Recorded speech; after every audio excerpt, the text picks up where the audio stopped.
back to Effortless. So I'm curious, how many of you listeners identify as an introvert and also make introverted mean you don't like talking to people?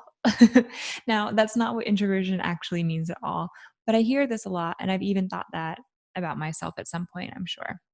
So here's why I'm asking.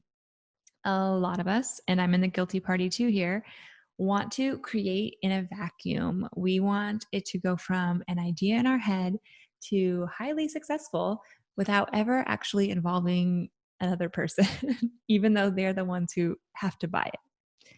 Over the course of my business, I've argued both sides of this coin. I have said, create what you love, not just what people ask you for. And I've said, you have to hear what people want and make that. Because at different times, both of these things felt really true for me. But here's where I've landed now: talk to your people, make things that they think they want, give them what you know they actually need, which hopefully would coincide a bit with what you actually want to give. So basically, a happy medium is where I've landed, a la Goldilocks, just right. The breakthrough we're talking about today is this: you can't create in a vacuum. You can't isolate, not interact with target clients or customers, and expect people to give a shit about what you are offering. I know from experience how incredibly awkward and weird and annoying it feels to go out and do market research, but it's so valuable. It's a must.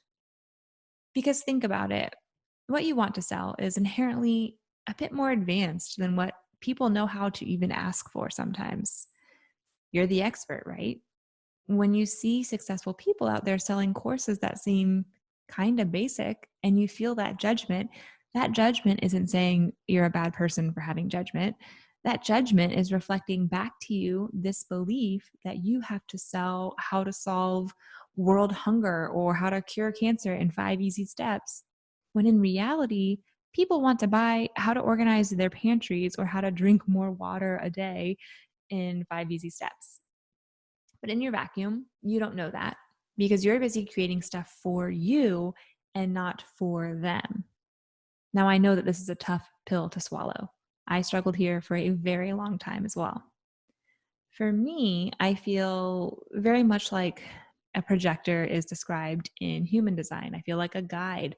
I feel like I'm just empathetic and intuitive and I just know these things, which I guess is cool, but not really helpful when it comes to business, actually, because I've used that as a crutch for a really long time to avoid actually talking to my people and seeing what they said they wanted. And here's the thing: if they say they want X and you really want to go sell Y because you think that they need Y or you know that they need Y, there are two options here. Either you need to get a lot clearer in your messaging and marketing to attract more people who want Y, or you need to figure out how X and Y go together. I'll give you an example with the daily mindset method. When I came up with that idea, it was different than what is now out there. It was more of a here's Mindset Work 101 course. I hopped on about 8 calls with past clients, potential clients, etc. And I asked them some questions for about 15 minutes each.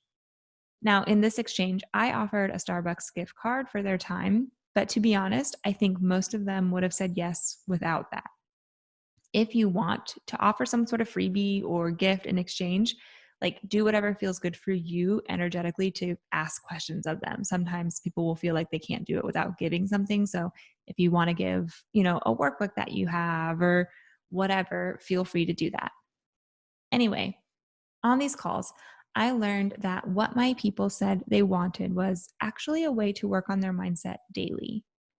Now, that definitely would still be a Mindset Work 101 type course, but if I had gone into creating the course, offering the course, I would have made no mention of a daily practice. I wouldn't have talked about how to bring it into your day-to-day life. I would have said something like, this is all the basics you need to understand, and left it at that.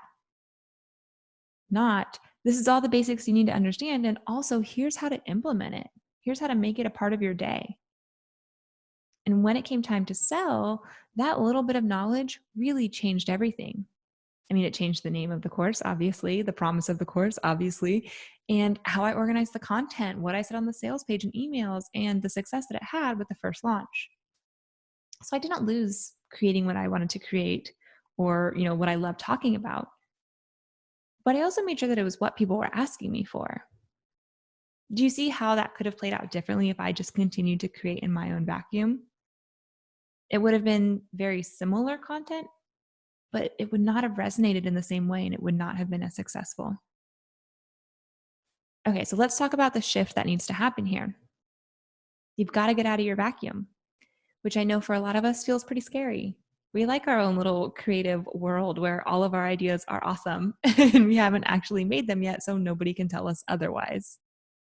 It's time to shift the focus from creating for you to creating for them, the people who will buy from you, the people who you can help get results.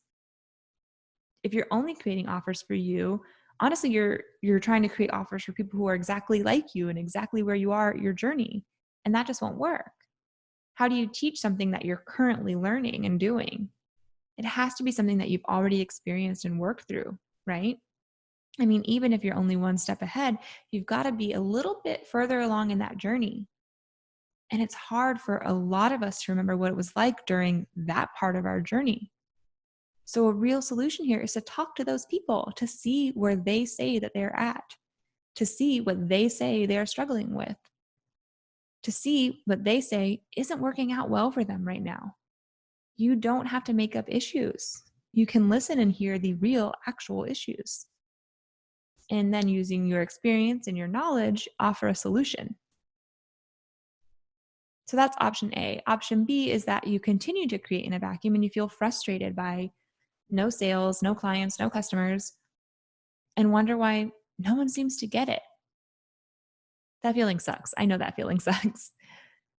But you don't have to keep repeating that same pattern over and over and over again. You could quite simply hop on a few calls with people you know that you could help and talk to them. I know, connection. Blah. I'm just kidding. I think a very literal but good example of this is all of the fashion companies who recognized, hey, we love to whatever, make things with fabric.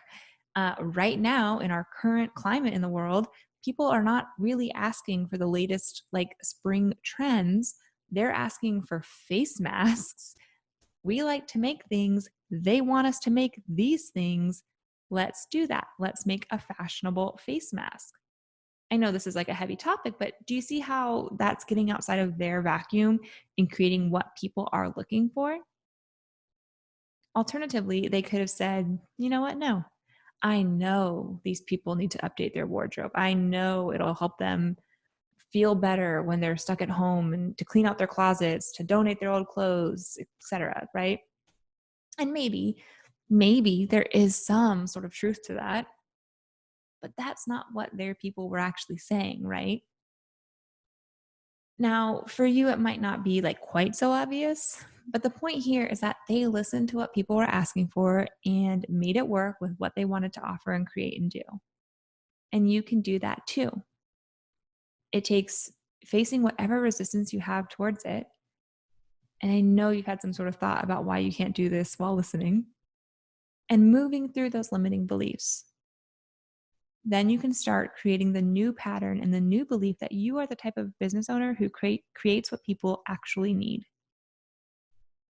We talked a lot about intentionally creating our beliefs inside the Success Mindset Workshop. You missed the live version, but don't worry, the replay is available for you. You can head to caitlinkessler.com/success mindset workshop to get your copy now.